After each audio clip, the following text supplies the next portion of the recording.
explain what has happened to Ezekiel Elliott. I still believe that Zeke is a top-tier back. I just believe that teams are saying basically, Skip, in order for the Cowboys to reach their ultimate destination, you're going to have to see more of Dak Prescott doing what he's doing. Because I still believe that teams, you can go back to analytics and just like the analytics that all these pro football focuses and everybody else use, these teams have stats and analytic guys also.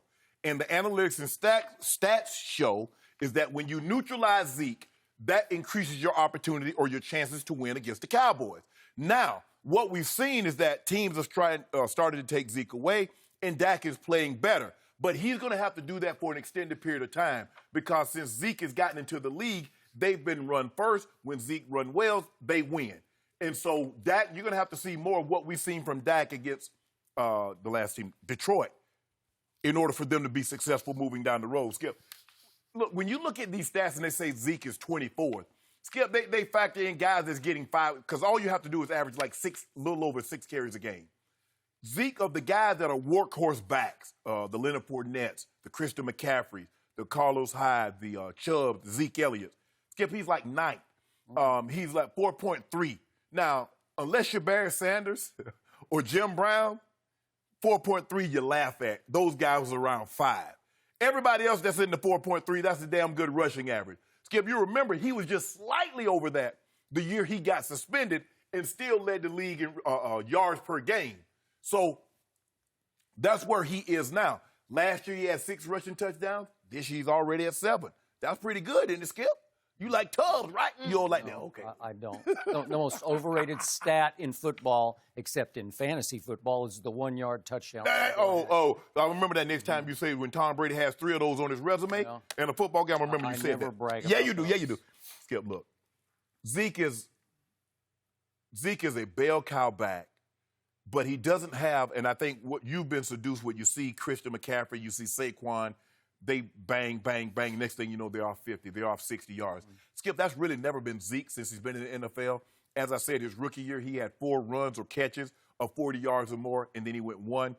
Right now, he's currently at 0. So when you really look at it, I think you keep going back to what he was at Ohio State. I haven't seen that since he's been in the league.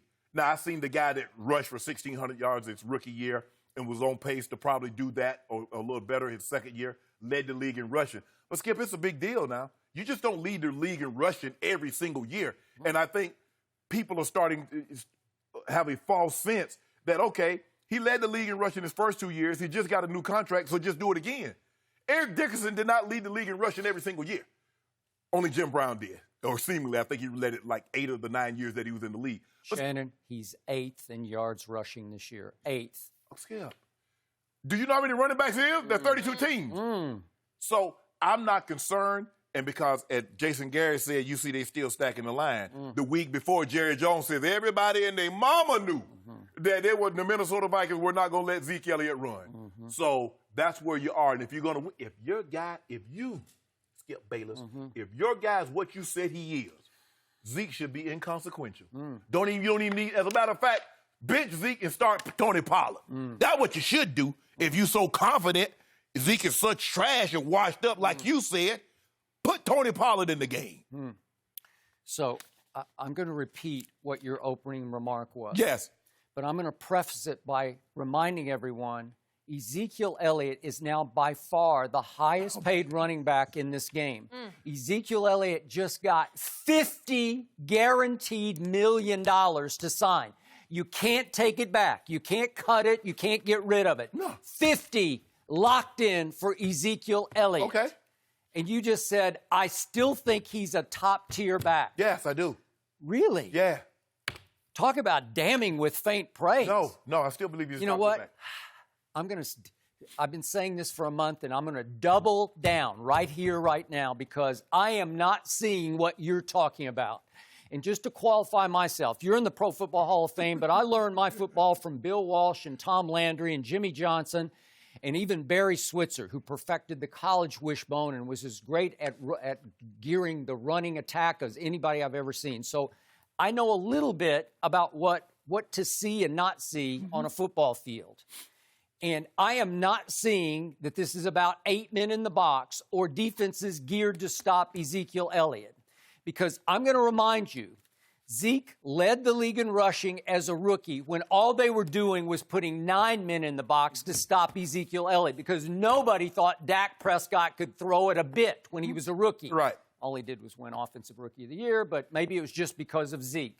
Then in Zeke's second year, he led the whole league in yards per game, right. but he couldn't lead in rushing. He would have, but he got suspended for 6 games. Correct. Then his third year, which was last year, he led the whole league in yards rushing. He dominated this league for 3 years against defensive coordinators who made Zeke the #1 priority. Nothing has changed. In fact, I believe that I saw the Detroit Lions, who ranked 26th against the run going into the game, I saw them backing off. I was trying to count men in the box as best I could from TV, which is always a little hard to do because it flashes here and there. Right.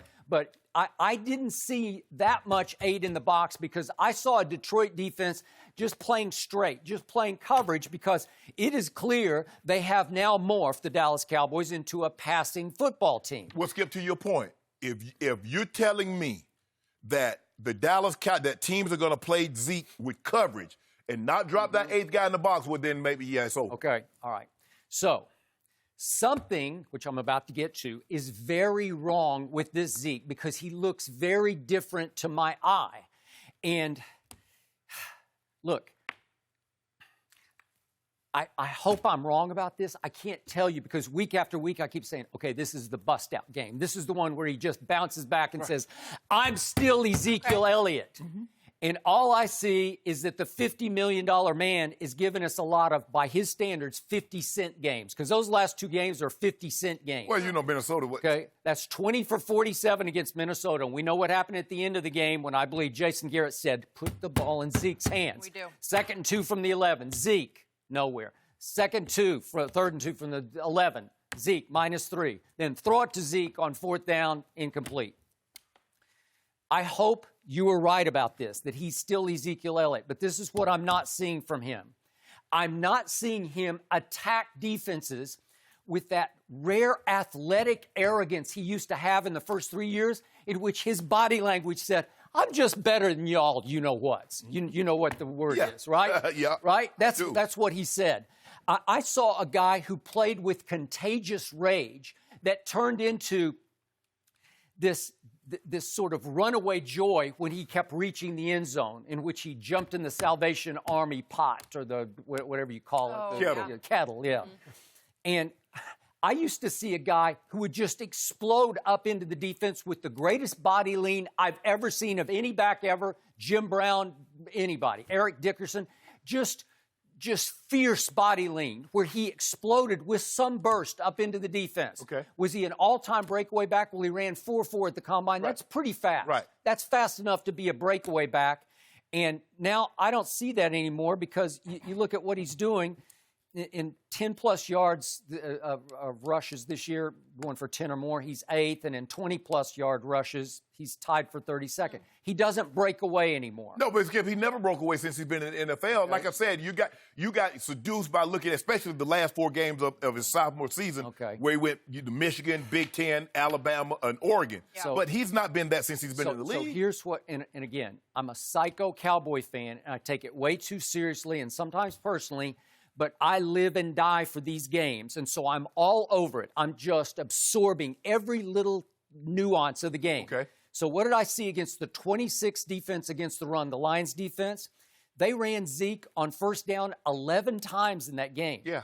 Boy, that's a lot of 1st down runs that are going nowhere. And I'm like pulling my hair out. I'm pacing my floor because what happened on the first one? It went for 1 yard and he fumbled. Okay. So I'll give him an occasional fumble.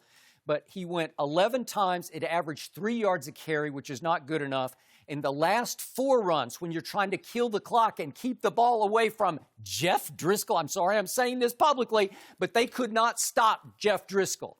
So the last 4 runs to Zeke, they try to feed the beast, eat Zeke, kill the clock.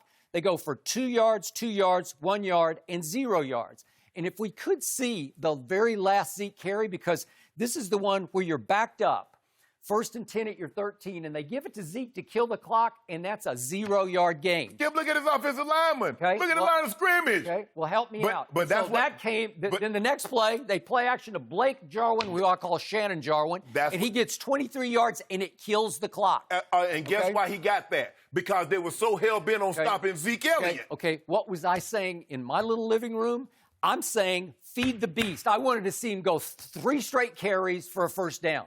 Thank you for watching. You can subscribe here to get the latest from the show, and be sure to check out more of the best clips from Undisputed, or go watch a few other segments from our other shows on FS1.